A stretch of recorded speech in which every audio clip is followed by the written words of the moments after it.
Muslim ಧಾರ್ಮಿಕ ನಾಯಕ ಅರ್ಷದ್ ಮದನಿ ಅವರ ಒಂದು ಹೇಳಿಕೆ ಬೆನ್ನಲ್ಲೇ ಬಿಜೆಪಿ ನಾಯಕರು ಅವರ ವಿರುದ್ಧ ಮುಗಿಬಿದ್ದಿದ್ದಾರೆ. ಝೋರಾನ್ ಮಮ್ದಾನಿ ನ್ಯೂಯಾರ್ಕ್ನಲ್ಲಿ ಮೇಯರ್ ಆಗಬಹುದು, ಸಾದಿಕ್ ಖಾನ್ ಲಂಡನ್ನಲ್ಲಿ ಮೇಯರ್ ಆಗಬಹುದು, ಆದರೆ ಭಾರತದಲ್ಲಿ ಒಬ್ಬ ಮುಸ್ಲಿಂ ಒಂದು ವಿಶ್ವವಿದ್ಯಾನಿಲಯದ ಕುಲಪತಿ ಆಗೋಕೆ ಬಯಸಿದ್ರೆ ಜೈಲಿಗೆ ಹಾಕಲಾಗುತ್ತೆ. ಅವರ ಭವಿಷ್ಯ ಅಜಂ ಖಾನ್ ಅವರಂತೇನೆ ಇರತ್ತೆ ಅಂತ ಅರ್ಷದ್ ಮದನಿ ಹೇಳಿದ್ರು. ಅವರ ಮಾತುಗಳಲ್ಲಿ ಬಹಳಷ್ಟು ನೋವಿದೆ ಮತ್ತು ಸ್ವಾತಂತ್ರ್ಯದ ನಂತರ ಮುಸ್ಲಿಂ ನಾಯಕತ್ವವನ್ನ ಹತ್ತಿಕ್ಕಲು ಸಾಧ್ಯವಿರುವ ಎಲ್ಲ ಪ್ರಯತ್ನಗಳನ್ನ ಮಾಡಲಾಗಿದೆ ಅಂತ ಹೇಳೋಕೆ ಅವರು ಯತ್ನಿಸುತ್ತಿದ್ದಾರೆ.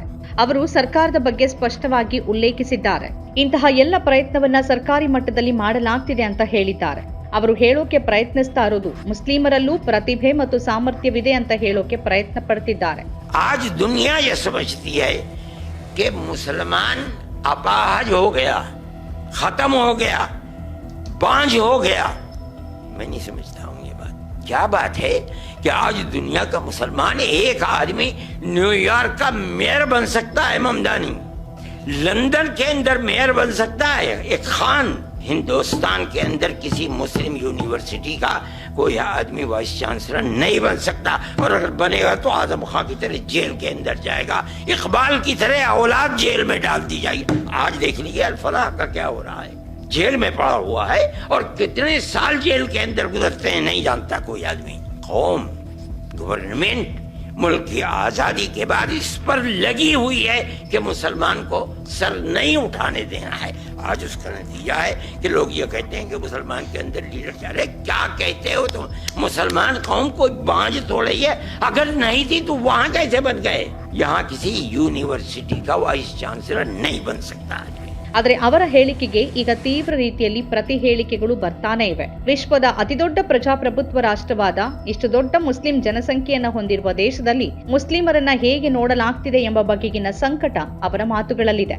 ಅರ್ಷದ್ ಮದನಿ ಏನಾದ್ರೂ ತಪ್ಪು ಹೇಳಿದ್ದಾರ? ಕಳೆದ 11 ವರ್ಷಗಳನ್ನ ನೋಡಿದ್ರೆ ಇದೇ ಬಿಜೆಪಿ ಎಷ್ಟು ಮುಸ್ಲಿಂ ನಾಯಕರಿಗೆ ಟಿಕೆಟ್ ಕೊಟ್ಟಿದೆ? ಇಡೀ ಬಿಜೆಪಿ ರಾಜಕೀಯವೇ ಮುಸ್ಲಿಂ ಸಮುದಾಯದ ಯಾರನ್ನೂ ನಾಯಕರನ್ನಾಗಿ ಮಾಡೋಕೆ ಬಯಸೋದಿಲ್ಲ. ಮಾತ್ರವಲ್ಲದೆ ಮುಸ್ಲಿಂ ಮತದಾರರ ಅಧಿಕಾರವನ್ನ ಕಸಿದುಕೊಳ್ಳುವ ಸಂಪೂರ್ಣ ಪ್ರಯತ್ನ ನಡೀತಿದೆ. ಇದರಿಂದ ಅವರ ಮತ ವ್ಯರ್ಥವಾಗುತ್ತೆ. ಅವರು ಈ ರೀತಿಯಲ್ಲಿ ಧ್ರುವೀಕರಣಗೊಂಡಿದ್ದಾರೆ. ಹಾಗಾದ್ರೆ ಭಾರತದಲ್ಲಿ ಯಾಕೆ ಸಮಸ್ಯೆ ಇದೆ? ಭಾರತದಲ್ಲಿ ಯಾಕೆ ಮುಸ್ಲಿಮರು ನಾಯಕರಾಗೋಕೆ ಸಾಧ್ಯವಿಲ್ಲ?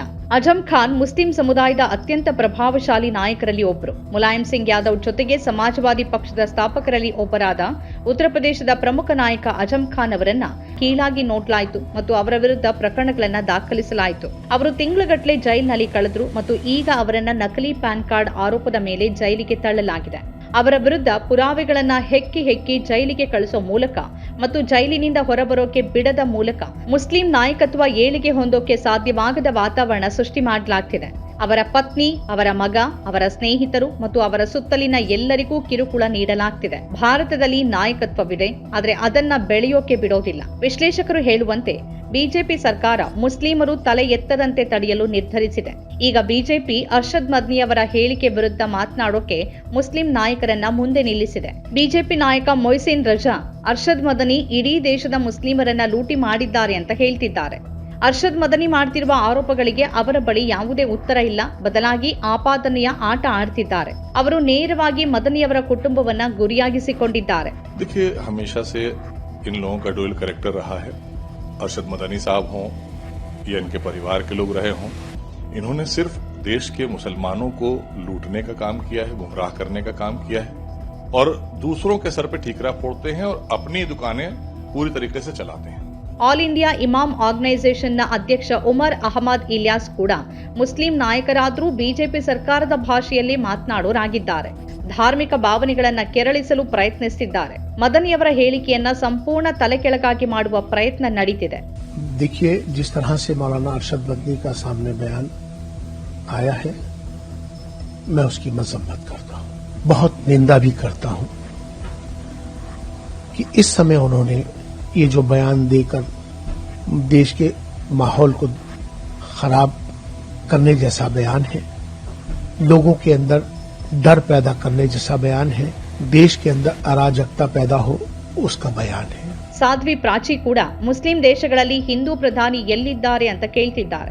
ಯಾಕೆ ಈ ಜನ ಭಾರತ ಪ್ರಜಾಪ್ರಭುತ್ವ ಅಂತ ಅರ್ಥ ಮಾಡ್ಕೊಳ್ಳೋದಿಲ್ಲ ಅನ್ನೋ ಪ್ರಶ್ನೆಯನ್ನ ಸಾಧ್ವಿ ಪ್ರಾಚಿ ಹೇಳಿಕೆಯ ಹಿನ್ನೆಲೆಯಲ್ಲಿ ಎತ್ತಲೇಬೇಕಾಗತ್ತೆ. ಇದು ಸಂವಿಧಾನದ ಅಡಿಯಲ್ಲಿ ಕಾರ್ಯನಿರ್ವಹಿಸುವ ದೇಶ. ಭಾರತದಲ್ಲಿ ಮುಸ್ಲಿಮರು ಯಾವುದೇ ಮುಸ್ಲಿಂ ದೇಶದಿಂದ ಸ್ಫೂರ್ತಿ ಪಡೆಯುವ ಅಗತ್ಯವಿಲ್ಲ. ಭಾರತ ಸ್ವತಂತ್ರ ದೇಶ. ಅದು ತನ್ನದೇ ಆದ ತತ್ವಗಳ ಪ್ರಕಾರ ಕಾರ್ಯನಿರ್ವಹಿಸುತ್ತೆ. ಭಾರತ ಜಾತ್ಯತೀತ ದೇಶವೇ ಹೊರತು ಮುಸ್ಲಿಂ ರಾಷ್ಟ್ರವಲ್ಲ, ಹಿಂದೂ ರಾಷ್ಟ್ರವಲ್ಲ, ಸಿಖ್ ರಾಷ್ಟ್ರವಲ್ಲ, ಕ್ರಿಶ್ಚಿಯನ್ ರಾಷ್ಟ್ರವೂ ಅಲ್ಲ. ಆದ್ರಿಂದ ಎಲ್ಲ ಧರ್ಮದ ಜನರಿಗೆ ಸಮಾನ ಅವಕಾಶಗಳು ಇರುತ್ತೆ ಅಂತ ನಿರೀಕ್ಷಿಸಲಾಗಿದೆ. ಆದರೆ ಸಾಧ್ವಿ ಪ್ರಾಚಿ ಉಲ್ಲೇಖ ಮಾಡ್ತಿರುವ 55-56 ಮುಸ್ಲಿಂ ದೇಶಗಳು ಸಮಾನ ಅವಕಾಶಗಳನ್ನು ಒದಗಿಸುವ ಜಾತ್ಯತೀತ ಅಥವಾ ಪ್ರಜಾಪ್ರಭುತ್ವ ರಾಷ್ಟ್ರಗಳಲ್ಲ. ಆದರೆ ಈ ಜನ ಧರ್ಮದ ಆಧಾರದ ಮೇಲೆ ದೇಶವಾಗೋದನ್ನ ಬಯಸ್ತಿದ್ದಾರೆ. ಇಲ್ಲಿ ಮತ್ತೊಂದು ಗಮನಿಸಬೇಕಾಗಿರುವ ಸಂಗತಿ ಏನು ಅಂದ್ರೆ, ಅರ್ಷದ್ ಮದನಿ ಅವರು ಮುಸ್ಲಿಮರ ಸ್ಥಿತಿಯನ್ನ ವಿವರಿಸ್ತಾ ಇಲ್ಲ, ಬದಲಾಗಿ ಅವರು ನಾಯಕತ್ವದ ಬಗ್ಗೆ ಮಾತ್ರ ಮಾತಾಡ್ತಿದ್ದಾರೆ. ಅದನ್ನ ನಿಗ್ರಹಿಸುವ ಪ್ರಯತ್ನಗಳು ನಡೀತಿವೆ. ಮುಸ್ಲಿಂ ಮತದಾರರ ಸ್ಥಾನಮಾನ ಮತ್ತು ಪ್ರಭಾವ ಕುಗ್ಗಿಸುವ ಪ್ರಯತ್ನಗಳು ನಡೀತಿವೆ. ಇನ್ನೊಂದು ಮಟ್ಟದಲ್ಲಿ ವಿದ್ಯಾವಂತ ಮುಸ್ಲಿಮರನ್ನು ಕೂಡ ಹೇಗೆ ಅವಮಾನಿಸಲಾಗ್ತಿದೆ ಅನ್ನೋದನ್ನ ನಾವು ನಿರಂತರವಾಗಿ ನೋಡ್ತಿದ್ದೀವಿ. ಈಗ ಬಿಜೆಪಿ ನಾಯಕರು ನಾವು APJ ಅಬ್ದುಲ್ ಕಲಾಂ ಅವರನ್ನ ರಾಷ್ಟ್ರಪತಿಯನ್ನಾಗಿ ಮಾಡಿದ್ದೇವೆ, ನಾವು ಹಮೀದ್ ಅನ್ಸಾರಿ ಅವರನ್ನ ಉಪರಾಷ್ಟ್ರಪತಿಯನ್ನಾಗಿ ಮಾಡಿದ್ದೇವೆ ಅಂತ ಹೇಳ್ತಾರೆ. ಆದ್ರೆ ಅದೆಲ್ಲವೂ ನಡೆದಿದ್ದು 2014ಕ್ಕಿಂತ ಮೊದಲು. ಈಗ ಮದರಸಾ ಕೆಡವೋಕೆ, ಮುಸ್ಲಿಮರ ಮನೆಗಳನ್ನ ಕೆಡವೋಕೆ ನೆಪಗಳನ್ನ ಹುಡುಕಲಾಗತ್ತೆ. ಪ್ರಭಾವಿ ಮುಸ್ಲಿಮರನ್ನ ಶಿಕ್ಷಿಸಲು ಕಾನೂನಿನಲ್ಲಿರುವ ಕೆಲ ಲೋಪಗಳನ್ನ ಬಳಸಲಾಗ್ತಿದೆ. ಒಂದ್ ಕಡೆ ಗುಜರಾತ್ನಲ್ಲಿ ಮದರಸಾವನ್ನ ಕೆಡವಲಾಗ್ತಿದೆ, ಏತನ್ಮಧ್ಯೆ ಬರೇಲಿಯಲ್ಲಿ ಬುಲ್ಡೋಸರ್ಗಳನ್ನ ಬಳಸಲಾಗ್ತಿದೆ.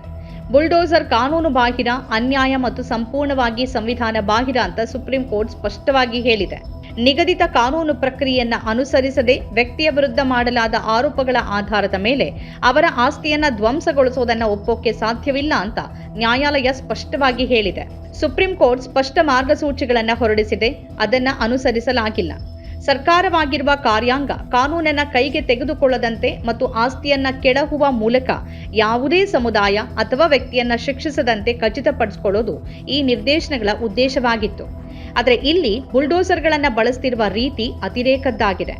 ದ್ವೇಷದ ಆಟವಾಡಲು ಮತ್ತು ಮುಸ್ಲಿಮರನ್ನ ದಮನಿಸಲು ಈ ಸರ್ಕಾರ ಯಾವ ಅತಿಗೂ ಹೋಗಬಹುದು ಅನ್ನೋದಕ್ಕೆ ಇದು ನಿದರ್ಶನ.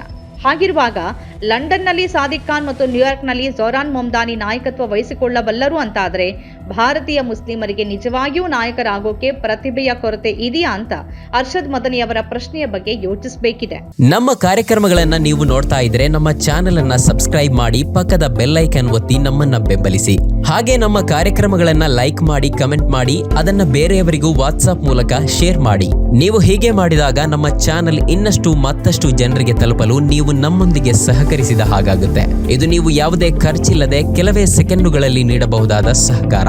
ಧನ್ಯವಾದಗಳು.